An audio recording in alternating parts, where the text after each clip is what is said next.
नमस्कार, मेरा नाम अवनीश कुमार और आज मैं बात करने वाला हूं कैसे जन्म घुट्टी पिलाई जा रही है डिस्ट्रक्शन की मोदी गवर्नमेंट द्वारा। और जहां जहां भी बीजेपी की सरकार है ना दोस्तों, वहां पे वहां के अंधभक्तों को इस कदर जन्म घुट्टी पिलाई जा रही है कि वहां के लोग क्वेश्चन पूछने के मूड में आ ही नहीं सकते।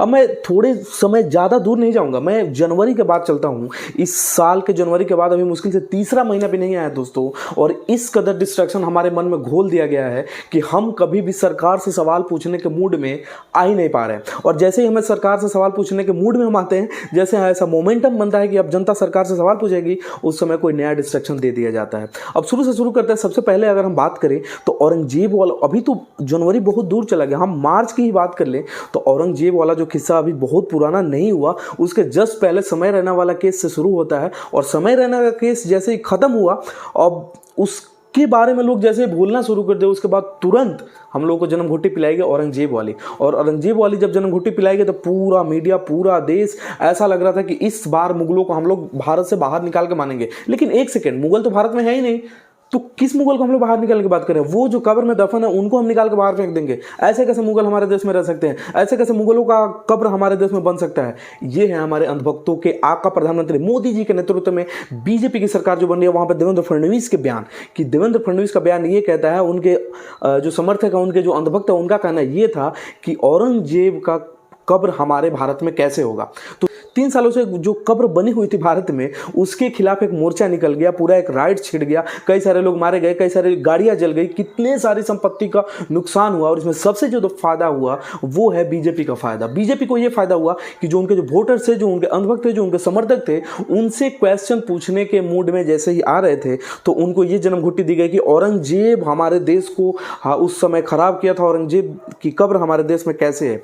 अब जैसे ही वो डिस्ट्रक्शन खत्म हुई, समय रहने वाली डिस्ट्रक्शन खत्म हुई, फिर आया कि औरंगजेब वाला जैसे ही खत्म हुआ तो अभी बहुत सारे लोग ऐसा था नॉर्मल व्यतीत कर रहे थे जीवन। लेकिन इस नॉर्मल व्यतीत जीवन में बीजेपी को मजा नहीं आ रहा था। इसमें बन ये रहा था कि गोदी मीडिया के पास कोई मसाला, कोई खबर नहीं मिल रही थी। अब जब गोदी मीडिया के पास खबर और मसाला नहीं है तो भाई वो मजबूरी में कुछ अच्छी चीजों को दिखानी पड़ेंगी। लेकिन मोदी गवर्नमेंट कुछ ऐसी नहीं है भाइयों। मोदी गवर्नमेंट और मोदी जी के नेतृत्व में जितने भी बीजेपी की गवर्नमेंट जितने भी शासित राज्यों में हैं, उनके पास अलग अलग मसाला मिल जाता है। और सबसे बड़ी बात यह है कि जो मेन स्ट्रीम मीडिया है, किसी एक राज्य में जो काम हो रहा है उसको पूरे देशव्यापी जगहों पर दिखाती है और ऐसा लगता है कि ये एक देश का मुद्दा बन गया। जैसे औरंगजेब का मुद्दा पूरे देश का मुद्दा बन गया, जैसे समय रैना के खिलाफ पूरे देशवासियों ने एक साथ एकजुटता दिखाई। ऐसा लग रहा था कि भारतीय संविधान में सीधा सीधा लिख दिया गया हो कि सरकास्टिक मजाक या किसी भी तरीके का जोक मारना हमारे देश में बिल्कुल विरोध का काम है। अब इन दोनों को जैसे ही हम लोगों ने भूलना शुरू किया था, उसके बाद ये कुणाल कामरा वाला केस आ गया दोस्तों। कुणाल कामरा भाई ऐसे कैसे, कुणाल कामरा कैसे बोल सकते हैं भाई, कैसे मजाक कर सकते हैं? कुणाल कामरा ने ना ही किसी का नाम लिया, कुणाल कामरा ने ना ही किसी शब्द का प्रयोग किया। अब समय रहने वाला तो यहाँ पे एंगल बन नहीं रहा था, तो डायरेक्टली इन पे तो केस दर्ज किया नहीं जा सकता था। तो इस पे क्या किया गया कि उनके भाड़े के टट्टू जो थे, भाड़े के टट्टू मैं वर्ड यहाँ पे इसलिए यूज कर रहा हूं क्योंकि भाड़े के टट्टू ही वो थे जिन्होंने ये काम किया।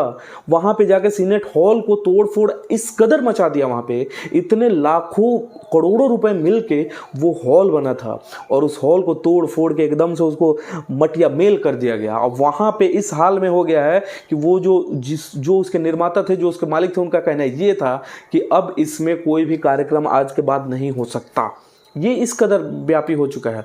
अब ये करने वाले कौन थे? तो शिव सैनिक अपने आप को बता रहे हैं। मतलब शिवसेना एक वहाँ पे पार्टी है और उस शिवसेना के समर्थकों का ये कहना है कि कोई भी व्यक्ति, अभिव्यक्ति की आज़ादी उनको नहीं मिल सकती। अब इनका कहना ये है, हमारे प्रधानमंत्री मोदी जी कहते हैं कि अभिव्यक्ति की आज़ादी ही लोकतंत्र का एक बड़ा स्तंभ है। और उनके पार्टी के नेतृत्व में जहाँ पे उनका समर्थक लिया गया है, एकनाथ शिंदे का, उनके अपने लोगों का कहना है कि अभिव्यक्ति की आज़ादी आपको नहीं दी जा सकती। और अभिव्यक्ति की आज़ादी आपको ये नहीं कहती है कि आप जोक मारो, आप सरकास्टिक बन जाओ। अरे भाई, भारत के संविधान में ये कब लिख दिया गया कि आपको अभिव्यक्ति की आज़ादी नहीं? और अभिव्यक्ति की आज़ादी का मतलब ये नहीं है कि आप जोक मारो। ये कब लिख दिया गया? अगर किसी को पता है भाई कि भारतीय संविधान में ये कब लिख दिया गया कि हमें जोक मारने या सरकास्टिक बनना हमें भारतीय संविधान हमें रोकता है, तो वो चीज बताओ। अगर किसी को डायरेक्टली वो बोलते तो डायरेक्टली आप एफआईआर कर सकते थे, लेकिन ना ही उसमें किसी का नाम है। और ये पहली बार नहीं हुआ है कि कुणाल कामरा ने किसी को हत्थे चढ़ाया है और कुणाल कामरा ने किसी के बारे में पहली बार बोला है। कुणाल कामरा बहुत पहले से ये चीज़ें बोलते आ रहे हैं। मोदी जी के ऊपर तो बहुत सारा गाना उन्होंने लिख दिया है। अब एक नाथ शिंदे के ऊपर गाना लिख कर मुंबई में वो गा दिए। सबसे बड़ा दिक्कत ये हुआ, हालांकि वो अभी तमिलनाडु में चले गए हैं, उनको कॉल कर करके उनके जो समर्थक हैं इस कदर डरा रहे हैं कि भाई अब तुम अगर दिख गए, बस दिखने की देरी, अगर दिख गए तो तुम्हें मार दिया जाओगे। अब पूरा देश एकजुट हो चुका है, पूरा देश एक सेना बन चुका है और ऐसा लग रहा है कि भारत से गाली गलौज इन सभी चीज़ों को भगा दिया जाएगा। जो हमारे अंधभक्तगण हैं उनको बहुत बहुत धन्यवाद कि हमारे देश को एक गाली गलौज मुक्त देश बनाने में उनका बहुत सहयोग हो रहा है।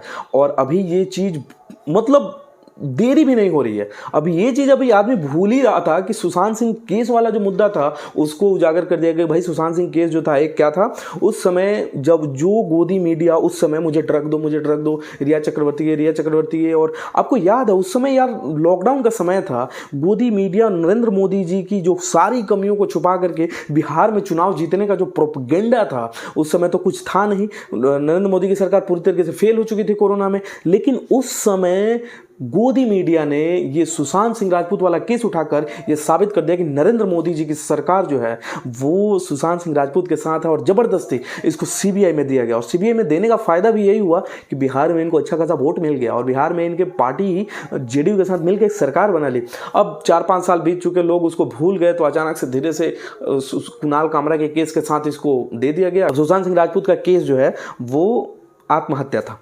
अरे भाई, तो उस समय जो हमारी गोदी मीडिया थी उन्होंने तो कह दिया था कि सुप्रीम कोर्ट कुछ नहीं है, हम लोगों ने डायरेक्ट कर दिया कि भाई ये रिया चक्रवर्ती ने किया है। तो रिया चक्रवर्ती को दोषी ठहराने वाली गोदी मीडिया कब माफ़ी मांग रही है? अगर कोई ऐसा वीडियो हो तो मेरे पास मेरे कमेंट में दिखाइए कि भाई गोदी मीडिया की अंजना ओम कश्यप और जो गिल्लू लोग हैं, जो मूर्ख लोग हैं जैसे सुधीर चौधरी और जो हमारे ड्रग्स के महान खोजकर्ता हमारे अर्णव गोस्वामी जी हैं, अगर उन लोगों को कोई माफी वाला वीडियो मिल जाए तो कृपया करके यहाँ पे प्रस्तुत करिए। क्योंकि उस समय इन्होंने चाटुकारिता का हद पार करके किसी व्यक्ति को जो मर चुका है उसको बार बार पोस्टमार्टम और अलग अलग तरीके से अपने स्टूडियो में जो दिखा रहे थे उसकी निंदा होनी चाहिए और भक्तों को समझ आनी चाहिए कि आपके ऊपर भी ये चीज़ लागू होगी।